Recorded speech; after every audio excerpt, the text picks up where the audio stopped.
And welcome back to the Results Operations Centre. That's the Rock here in Pretoria. And this, of course, is where all the numbers are coming to, and they are changing by the minute as we speak.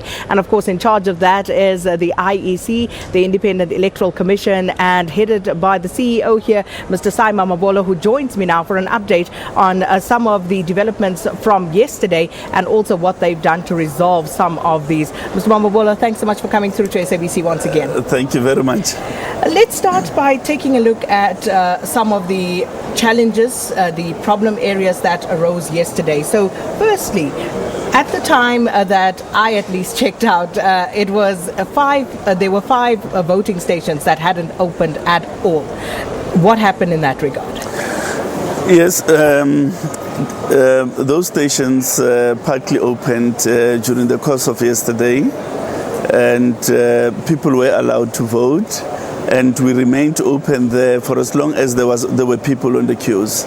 So voting did in fact take place. So are you able to just remind us where exactly those five stations were? Largely they were in KwaZulu-Natal, in the southern part of the province, in the municipality of eThekwini.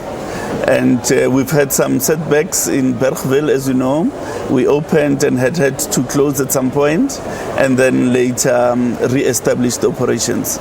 So speaking to the credibility of those polls, how would you assess that? Look, you've got to look at whether everybody who was willing to vote in fact presented themselves, and what the turnout is in those particular voting stations. Of course, it's within the power of the Commission to decide whether they're tainted enough to be taken into consideration in the count, or whether to order a revote in those specific voting stations. Those are the remedial actions that are available to the Commission. As it stands right now, are there any that, even at this stage, look as though they could be tainted and would warrant a recount? Not at this stage. Of course, it's still early. We have most of today to consider all these types of issues, and as they come to the fore, the Commission will convene to take appropriate decisions. So KZN there in Bergville, that situation was quite strenuous because, as you say, it had opened, it had closed. The community really came out there. They blockaded. They literally closed that area off. Even the police couldn't get in at some point. So in the end, what was the voter turnout there? No, I don't have the voter turnout yet. We've got to capture first, and once we've done so, we will have turnout figures for you. Yes, quite strenuous. I think it's unacceptable that people who have one or the other type of grievance would impede people from exercising their constitutional right to vote. It's inimical to democracy. It's something that society should not tolerate. So just looking at some of the others, there was in Bizana municipality, there was one there. They also had particular problems of actually getting people to vote. Then we had the Vuanis and some other hotspot areas that had been identified previously. And are you satisfied at this stage that people were at least relatively able to exercise their democratic right? At this stage, all indications are that people had relative access to the voting process in those areas. We will obviously have got to look at the figures against the number of people who are registered. We've got to get accounts from presiding officers as to whether there were any things that may have been untoward, and appropriate determinations will then be made. Have there been any complaints from political parties at this stage? As at late last night, we were sitting at 5 objections. Those will be considered before the results are declared. Naturally. The nature of those objections, though, are you able to share those with us? No, those are within the province of the members of the Commission. As the head of the administration, we are not involved with the objection unless certain information is called for by the Commission. And then, of course, just also looking at some of the other complaints that arose, the city of Cape Town, they were quite prominent members of the public on social media yesterday, talking about ballots not arriving, or they being told that there were no ballots at various polling stations. What happened there? Look, there were enough ballots, as I indicated yesterday, that there was enough ballots for every voter who had been registered.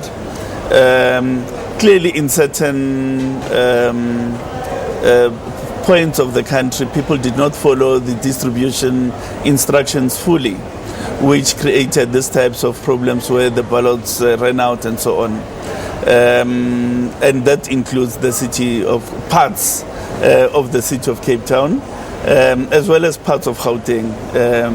It's quite disappointing that we've had those types of situations, because provisioning was done sufficiently. And I was going to ask about that, because surely you would have statistically an indication of how many ballots you would need, more or less, and the fact that the ballots ran out for some people was a huge bone of contention. Indeed, a bone of contention, and as I say, highly regrettable. It ought not to have happened, because the instruction was clear: provide 100% to the voting station, 100% of the registered population to the station, and we still had a buffer that we could redistribute to account for people voting outside of voting stations where they are registered, and so on. So all those things were taken into account in the planning. Bad execution on the side of our officials. However,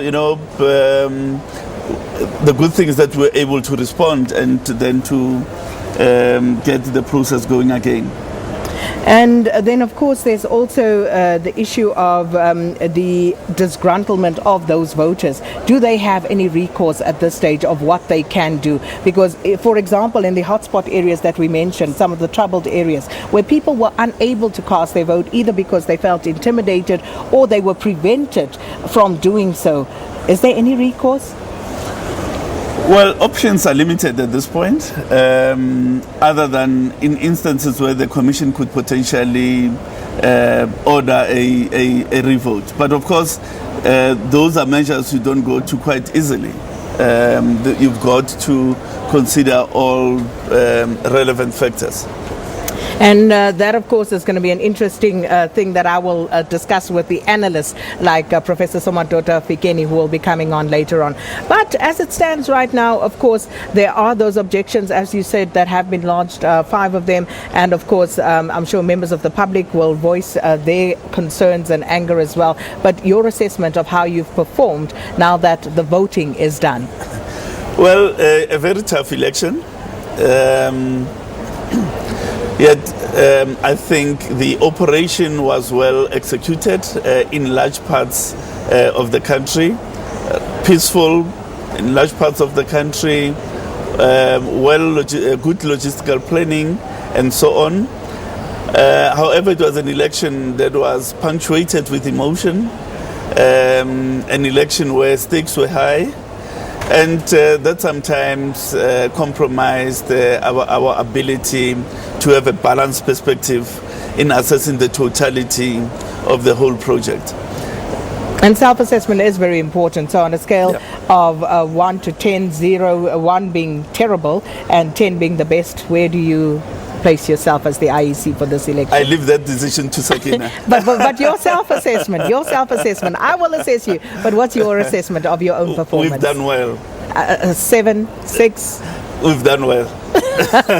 And that, of course, the CEO of the IEC, Mr. Mamabolo, says they've done well as the IEC. There were, of course, problems and there were challenges, but of course they have the answers to those, but it will all remain to be seen how it pans out. And those 5 objections that they have at this point, those will be dealt with before the declaration of the election result. So we'll leave it there with the IEC for the time being. All right, as Mr. Mamabolo exits, we are now going